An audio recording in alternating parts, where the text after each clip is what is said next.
Monsieur Tolstoï, tant de gens si respectables, le père Desbois, qui a tellement travaillé sur la Shoah, c'est l'anniversaire d'Auschwitz, on va en reparler, qui a montré à quel point, à Boutcha, vos hommes ont commis des crimes de guerre et la documentation est déjà extrêmement avancée. Vous ne pouvez pas dire ça. Vous-même, vous êtes visé, vous êtes personnellement visé par les sanctions. Est-ce que vous craignez pour votre sécurité? Est-ce qu'un jour, vous comparaîtrez devant un tribunal? Je crains en rien et je vais vous inviter de boire un café à Kiev un jour, certainement, mais je veux vous dire qu'on s'en fout des idées du tribunal parce que c'est une idée irréaliste par rapport à la Russie. La Russie, c'est le plus grand pays de l'Europe, je vous rappelle. Monsieur Milosevic disait ça aussi. Monsieur Milosevic, si le président serbe, disait aussi on s'en fout.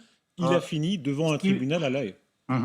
Oui, mais vous savez, le président serbe et votre tribunal de La Haye qui a accusé que les Serbes et pas les criminels croates et pas les criminels bosniaques. Alors ça, c'est toujours été une moquerie sur la justice. Mais laissez-moi, s'il vous plaît, terminer, parce que je veux dire que la Russie, d'abord, s'en fout d'idée du tribunal, et d'autre part, vous, les Français, n'ont aucun droit de juger quelqu'un, comme d'ailleurs vos alliés américains et anglais, parce que vous avez foutu la guerre civile en Afghanistan, en Irak, vous les Français en Libye, vous êtes responsables à des crimes de guerre en Afrique, et ce n'est pas à vous de juger les Russes qui aujourd'hui mènent une opération militaire spéciale pour libérer 20 millions de nos compatriotes pris en otage par le rêve européen et par la bande de Zelensky. On va les écraser, et on ne va pas vous laisser la possibilité de nous juger. Monsieur Tolstoï, sur ce même plateau, nous avons rappelé qu'il y a effectivement des crimes de guerre anglais, américains en Irak, dont certains n'ont pas été jugés. C'est un fait. Cela n'enlève absolument rien aux crimes de guerre que vous commettez et que vous continuez de commettre. Non, on ne commet pas les crimes de guerre parce que par rapport à ce que vous avez fait dans le monde, tout ce qui se passe en Ukraine, c'est un petit conflit. Donc, Monsieur Tolstoï, surtout chaque personne de bon sens jugera ce que vous entendez. Vous avez le droit de nous juger. Le regard de l'histoire, s'il vous plaît, ça. Le regard de l'histoire, la Russie n'était pas invitée aux commémorations de la libération d'Auschwitz aujourd'hui. Quelles leçons vous en tirez? Comment est-ce que vous réagissez?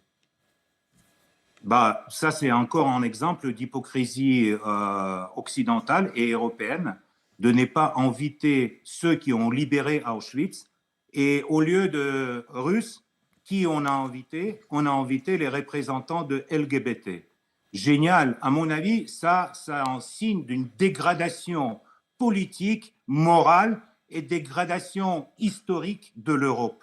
Parce que c'est l'armée russe qui a libéré l'Auschwitz. Mais bientôt, on va faire tout possible pour que les Européens oublient ça. Parce qu'en accusant aujourd'hui l'armée russe à des crimes de guerre sur le territoire ukrainien, vous êtes en train de faire oublier le fait que c'est l'armée russe qui a libéré l'Europe. Mais pardon, monsieur Tolstoï, c'est l'armée russe qui a gagné la Deuxième Guerre. On va revenir au rôle. Les Anglais et les Américains, ils ont tous ensemble perdu en une dizaine partie des soldats, contrairement à l'armée russe. Monsieur Tolstoï, on va revenir au rôle des soviétiques. Les rôles de soviétiques, on va y revenir. Et il est tout à fait réel dans la guerre, mais juste pour bien préciser les choses, vous parlez des LGTB. Est-ce que vous niez le fait que beaucoup d'homosexuels ont été assassinés par les nazis à Auschwitz et les associations LGTB ont tout autant le droit que les autres d'être présents à Auschwitz? Mais je ne comprends pas pourquoi il faut remplacer les Russes qui ont libéré l'Auschwitz par l'association LGBT. Alors, c'est ça la question. Ils ne sont pas remplacés. Il peut très bien y avoir les LGBT ils sont remplacés, et les Russes. Mais bien sûr qu'ils sont remplacés. Quoi qu'il en soit, mais bien sûr sur qu'ils les sont Russes, remplacés. Monsieur, tous les historiens sérieux rappellent, comme vous le faites, que oui, c'est une patrouille soviétique. Ce sont les soviétiques qui ont libéré Auschwitz. Est-ce que vous acceptez de rappeler en même temps que ce régime, très grand courage des soviétiques dans la guerre, et il faut le reconnaître et le rappeler toujours, ce même régime était un régime assassin qui avait ses propres camps, les camps de Staline, et qu'il y a aussi une culpabilité historique de l'Union soviétique, qui était d'ailleurs dans le pacte germano-soviétique de 1939 à 1941. Est-ce que vous reconnaissez ces deux aspects-là, c'est-à-dire le très grand courage des soviétiques, mais aussi le crime de Staline d'avoir été allié de Hitler et d'avoir eu les camps?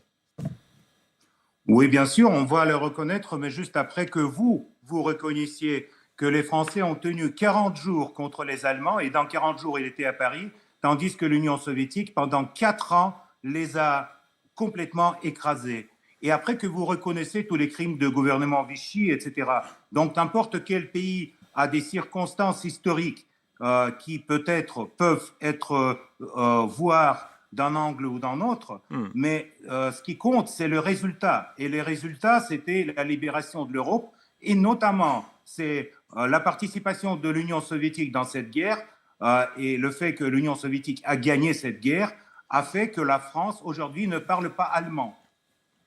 Monsieur Tolstoï, on vient de voir l'image tout à l'heure, Staline qui serre la main de Ribbentrop, pendant que vous étiez l'allié de l'Allemagne nazie, Auschwitz tournait à plein régime. Vous étiez à cette époque-là, ça c'est une réalité aussi, et nos reporters disent bien que souvent ça n'est pas enseigné dans les écoles aujourd'hui aux jeunes Russes. Est-ce que c'est une faute? Mais à mon avis, vous étiez également les amis des Allemands lors du pacte de Munich. Si, quand vous avez participé dans le partage de la Tchéquie, et donc n'oubliez pas que dans cette histoire, avant la Deuxième Guerre en Europe, tous les gouvernements qui essayaient de repousser la guerre, notamment le gouvernement soviétique, mais le gouvernement français et le gouvernement anglais aussi.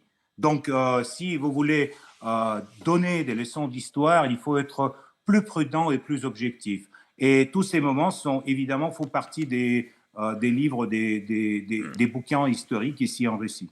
On les enseigne à l'école. Monsieur Tolstoï, il y a un rôle très particulier dans cette guerre que vous rappelez, c'est celui des anglo-saxons, Churchill. Churchill, immense personnage qui, lui, n'a été l'allié de personne, compromis avec personne. On le voit dans cette guerre d'Ukraine, les Ukrainiens, en pensant à leur libération, font sans arrêt référence à Churchill. Lui n'a eu ni Laval, ni Pétain, ni Staline serrant la main de Ribbentrop. Est-ce que cette forme de supériorité morale des anglo-saxons, ils ont été impérialistes à leur façon, mais de son point de vue, ils ont été impeccables. Est-ce que vous le reconnaissez? Non, pas du tout. Non, parce que j'aime pas les anglo-saxons parce qu'ils ils ont commis énormément de crimes ces dernières décennies. J'ai été le témoin de Colin Powell qui nous montrait l'arme chimique de Saddam Hussein et l'autre chose.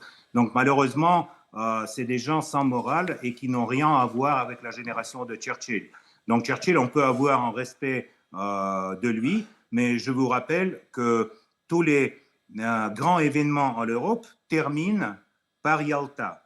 Et donc, aujourd'hui, on n'a pas des leaders européens qui peuvent participer à une nouvelle Yalta. On voit par contre les clowns qui appellent à gagner sur le terrain la guerre contre la Russie et qui déclarent qu'ils sont en guerre contre la Russie.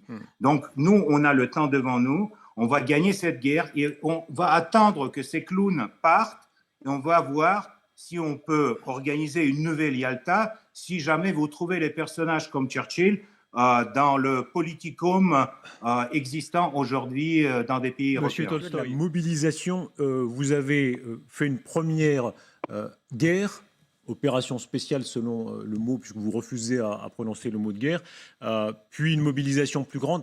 Est-ce que vous allez remobiliser dans une plus grande ampleur, là, ces prochains temps? Je peux vous dire que c'est une guerre qui ne va pas se terminer dans quelques mois. Et nous, on va faire tout nécessaire pour avoir assez de forces, assez de soldats, assez de missiles, etc.